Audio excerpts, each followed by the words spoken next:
Atas nama Tuan Rainer, apakah Anda ingin melewatkan pembacaan dakwaan termasuk hak anggota militer dan veteran, serta mengajukan pembelaan tidak bersalah dan menyangkal semua tuduhan? Ya, Pak. Pembelaan tidak bersalah diajukan atas nama Tuan Rainer. Nick Rainer terlihat di pengadilan di depan kamera untuk pertama kalinya sejak penangkapannya saat ia mengaku tidak bersalah atas pembunuhan orang tuanya, tampak kurus dengan kepala plontos mengenakan seragam penjara. Yang lebih mengejutkan dari penampilannya adalah kasusnya. Karena Rainer bisa dihukum mati jika jaksa menuntut hukuman mati. Dan apakah hari ini memberi kita petunjuk kemana arah pembelaannya? Saya menghadirkan pengacara Johnny Depp, Ben Chu, untuk membahas kasus profil tinggi yang menghubungkan Hollywood dan ruang sidang. Ini sidebar dari Law and Crime.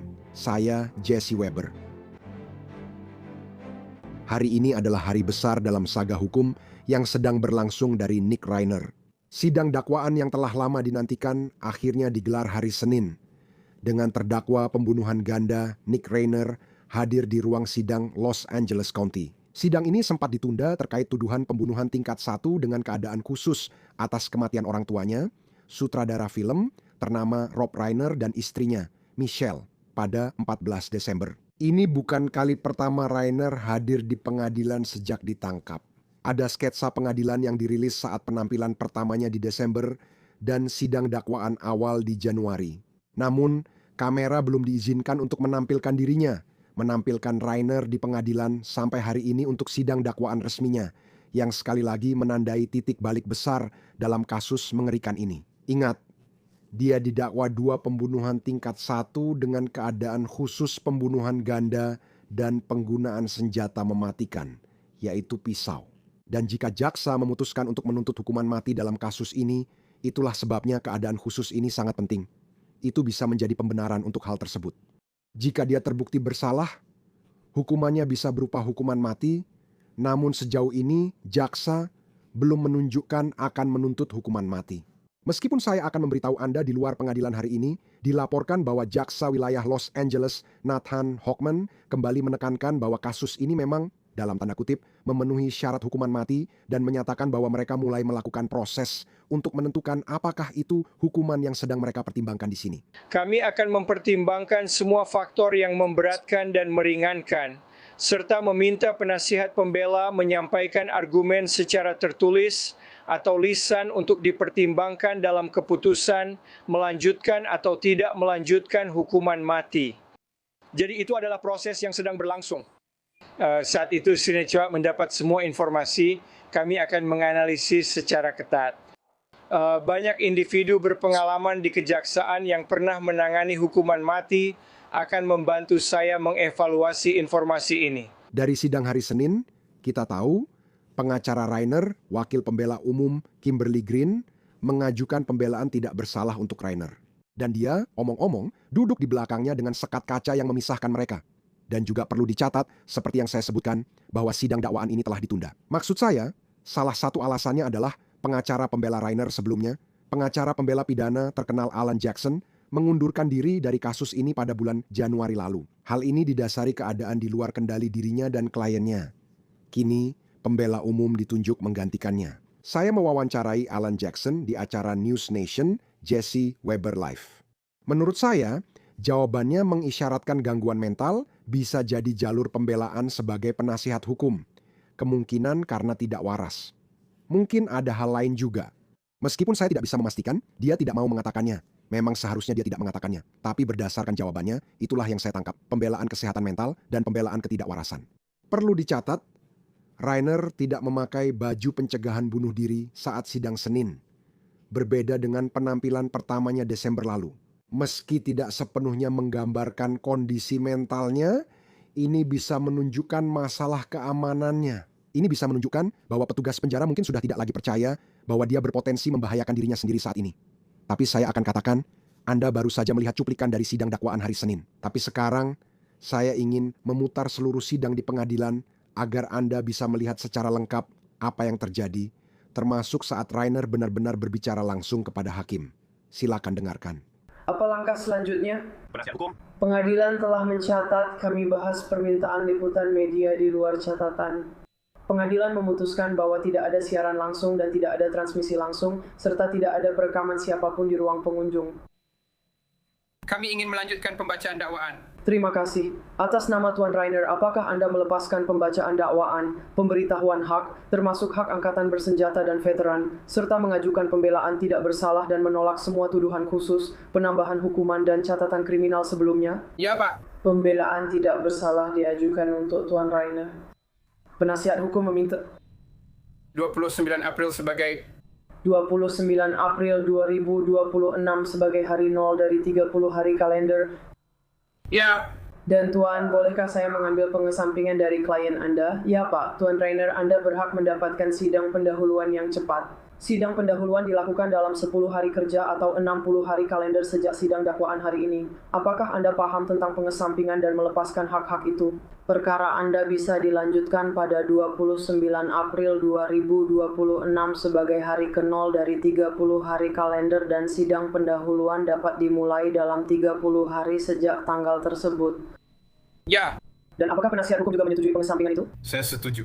Pengadilan menyatakan Tuan Rainer sadar dan setuju melepaskan hak sidang pendahuluan cepat dalam 10 hari kerja dan 60 hari kalender serta disetujui penasihat hukumnya.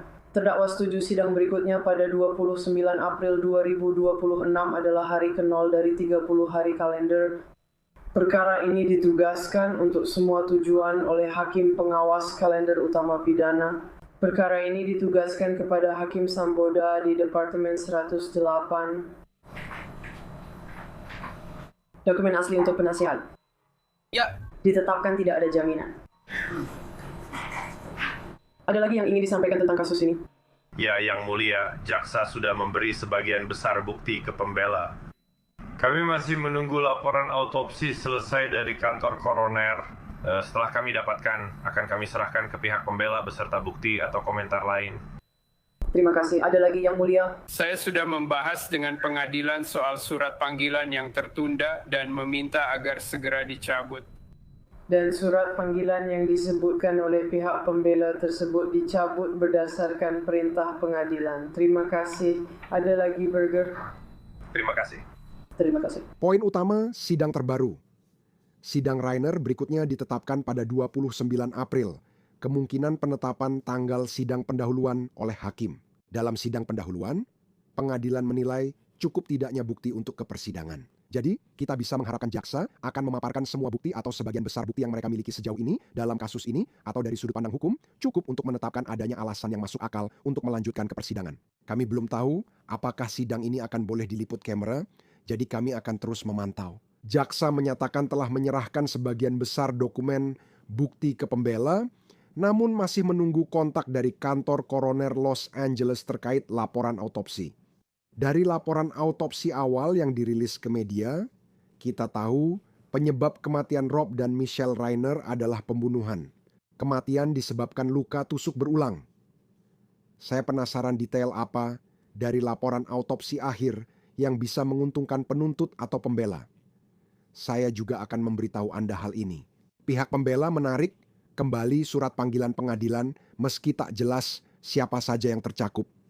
Ini menimbulkan pertanyaan, mungkin mereka tak butuh saksi lagi, ada hal dari jaksa atau strategi berubah.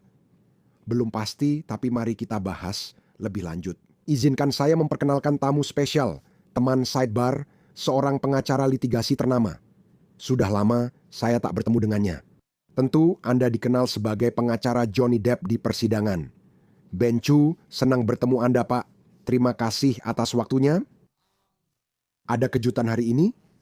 Bukankah wajar Nick Rainer mengaku tidak bersalah? Tidak ada kejutan hari ini. Dia hanya mengucapkan satu kata, ya tidak bersalah. Saya berasa sidang pendahuluan berikutnya juga tidak akan banyak kejutan. Mereka sudah tentukan tanggal sidang pendahuluan. Mari bahas tahapannya. Mengapa dia melepaskan hak atas sidang cepat? Kenapa begitu? Menurut teori saya, mereka sedang bersiap tentu saja untuk melakukan analisis psikologis yang diperlukan untuk mengajukan pembelaan tidak waras. Itu memang butuh waktu. Saya rasa memang butuh waktu. Seperti yang kamu tahu, Jesse, ada masalah terkait sumber daya dan Undang-Undang California Slayer Act yang membuat dia kehilangan aset warisan dari orang tuanya. Karena dituduh membunuh orang tuanya, dia tak bisa mengakses itu dan tak lagi didampingi Alan Jackson. Yah, saya baru membahas mengapa Alan Jackson harus mundur karena ada konflik di luar kendalinya dan kliennya. Banyak yang bertanya apakah ini soal sumber daya atau uang. Meski dia diwakili pembela umum, seperti yang sudah dibahas sebelumnya, dia adalah pengacara berpengalaman. Kantor pembela umum sering mendapat reputasi buruk. Saya ingin bertanya soal penampilannya. Kita akan bahas sidang pendahuluan nanti. Sekarang, kalau kamu tanya pendapat saya, menurut saya, dia tidak terlihat baik. Dan jika kamu lihat, dia juga tidak terlihat baik. Jika membahas penyakit mental dan alasan seseorang membunuh orang tuanya, bagaimana penampilannya di pengadilan hari ini memengaruhi kasusnya selanjutnya? Oh, saya pikir itu punya dampak besar. Saya rasa seperti yang Anda tahu dari pengalaman persidangan Anda sendiri, maksud saya, juri akan memperhatikan dia dengan sangat seksama hampir sepanjang waktu, dan mereka akan membuat penilaian sendiri tentang penampilannya. Dan saya pikir Anda tahu, kami selalu memberitahu klien kami, kapanpun kamu berada di ruang sidang, akan ada mata yang memperhatikanmu. Dan saya pikir sayangnya, dia memang terlihat seperti seseorang yang mengalami gangguan jiwa berat. Apakah menurut Anda ini akan menjadi kasus yang sulit untuk dibela, tidak hanya secara hukum, tetapi juga untuk mendapatkan juri yang adil dan tidak memihak? Saya pikir secara umum pengadilan percaya bahwa mereka bisa mendapatkan juri yang adil dan tidak memihak. Saya sangat percaya seperti halnya Anda pada sistem juri, dan saya memang berpikir mereka bisa adil. Maksud saya tentu saja keluarga Reiner sangat dikenal dan dicintai di Los Angeles, mungkin di seluruh California dan negeri ini. Iya, tapi saya percaya orang-orang memahami masalah penyakit mental dan saya pikir mereka bisa menilainya secara adil. Menurut Anda, seberapa besar peran Hollywood di sini? Pesta malam sebelum keluarga Reiner dibunuh dan sisi selebriti kasus ini sering dibahas. Apakah itu akan sangat mempengaruhi kasus ini? Ya, itu pertanyaan yang sangat bagus. Saya rasa secara bawah sadar itu akan jadi bagian dari kasus ini. Saya juga berpikir menarik melihat keputusan jaksa soal hukuman mati. Seperti yang Anda tahu, sudah 2 dekade sejak California melakukan eksekusi, terakhir pada Januari 2006. Kita semua percaya tidak ada yang boleh di atas atau di bawah hukum. Saya merasa akan muncul banyak pertanyaan jika setelah sekian lama, California malah menuntut hukuman mati di sini. Ini akan memunculkan pertanyaan, apakah Anda melakukan ini karena para korban di sini kebetulan adalah selebriti yang dicintai? Itu poin bagus. Menurutmu apa yang akan mereka lakukan? Apa yang akan jaksa lakukan? Mereka membahas memulai proses dan menekankan ini kasus hukuman mati. Menurutmu mereka akan lanjutkan? Mereka sudah soroti keadaan khusus seperti pembunuhan ganda dan penggunaan pisau. Itu mengerikan. Menurutmu mereka akan pakai hukuman mati? Menurutku mereka tidak akan melakukannya. Dan menurutku mungkin alasannya karena hal itu benar-benar akan menimbulkan pertanyaan besar. Menurutku bisa saja ada reaksi balik nyata di sana. Juga ada gubernur yang mungkin mencalonkan diri sebagai presiden. Menurutku semua itu akan dianggap berperan entah benar atau tidak. Tapi pada akhirnya menurut dugaanku mereka tidak akan memilih hukuman mati. Saya ingin kembali ke ide sidang pendahuluan. Dia melepaskan hak atas sidang pendahuluan cepat. Masih banyak bukti yang belum kita ketahui, termasuk rekaman pengawasan. Mereka membahas dia yang check-in di Hotel Santa Monica dan apa saja yang ditemukan di sana. Berapa banyak bukti yang akan jaksa ungkapkan di sidang pendahuluan? Mereka tidak harus membongkar semua, hanya cukup untuk menunjukkan bukti permulaan yang cukup. Menurut Anda, berapa banyak yang akan diungkapkan? Saya pikir mereka akan menahan beberapa hal, Jesse, karena mereka hanya perlu bukti cukup untuk persidangan dan saya rasa itu sudah ada. Mari saya merasa dari mungkin akan menyimpan strategi dari rapat-rapat di sini, terutama jika saya salah dan mereka benar-benar menuntut hukuman mati, mereka mungkin akan menyimpan beberapa hal untuk nanti. Apakah Anda mendapat gambaran kemana arah pembelaan hari ini atau tidak begitu jelas? Maksud saya, apa yang kita pelajari, kan? Mereka mengatakan bahwa tampaknya beberapa surat panggilan pengadilan tertentu akan mereka cabut. Mereka tidak mengaku tidak bersalah karena gangguan jiwa. Banyak orang curiga soal itu. Ada 2 cara melihatnya. Gangguan jiwa atau tidak bersalah karena gangguan jiwa. Misalnya, Anda tak paham kesalahan perbuatan Anda, atau tak tahu bahwa tindakan itu salah secara hukum atau moral, atau pembelaan kesehatan mental. Jika kita bicara tentang pembunuhan tingkat 1, semacam penyakit mental meniadakan satu unsur, meniadakan unsur perencanaan. Menurut Anda, apakah itu yang mungkin mereka tuju? Saya pikir begitu. Dan saya rasa mereka sedang menunggu itu selesai. Dan itu juga mungkin Anda tahu memengaruhi keputusan apakah akan menuntut hukuman mati atau tidak. Itu bisa jadi alasan jaksa berkata, kami tidak menuntut hukuman mati karena ada gangguan mental yang menurut saya memang ada. Dan saya pikir poin yang Anda sampaikan sebelumnya tentang penasihat hukum yang ditunjuk pengadilan adalah poin yang sangat bagus. Dia memang luar biasa. Fakta bahwa dia tak punya Alan Jackson bukan berarti tak punya pembelaan hebat. Saya rasa dia cerdas tak membocorkan strateginya hari ini. Saya rasa kita tak dapat banyak informasi darinya hari ini. Menurutmu, itu bisa jadi pembelaan yang berhasil?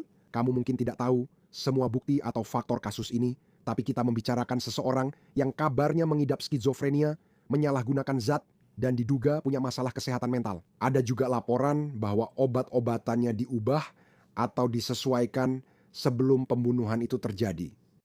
Dan saya tidak tahu persis bagaimana kejadiannya, tapi saya penasaran apakah itu akan menjadi sesuatu yang akan diselidiki dan mungkin bisa berhasil dijadikan bahan pembelaan oleh pengacara pembela. Jesse, saya rasa itu akan dilakukan sejauh untuk meringankan hukuman. Maksud saya, jika mereka menuntut hukuman mati, saya melihat itu bisa jadi alasan juri mengurangi hukuman dan tidak menjatuhkan hukuman terberat. Saya rasa itu tidak akan membuatnya lolos dari hukuman. Banyak juri juga meragukan psikologi sebagai ilmu yang seakurat bidang lain.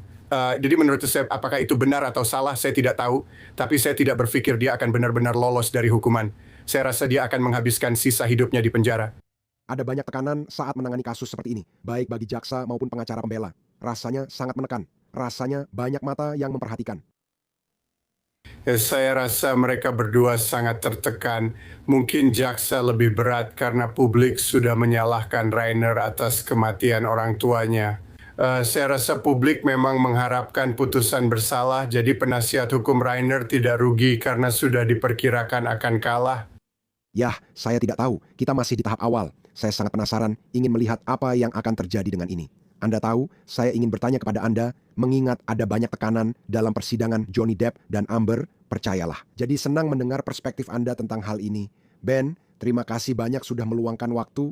Saya selalu menghargai Anda. Terima kasih.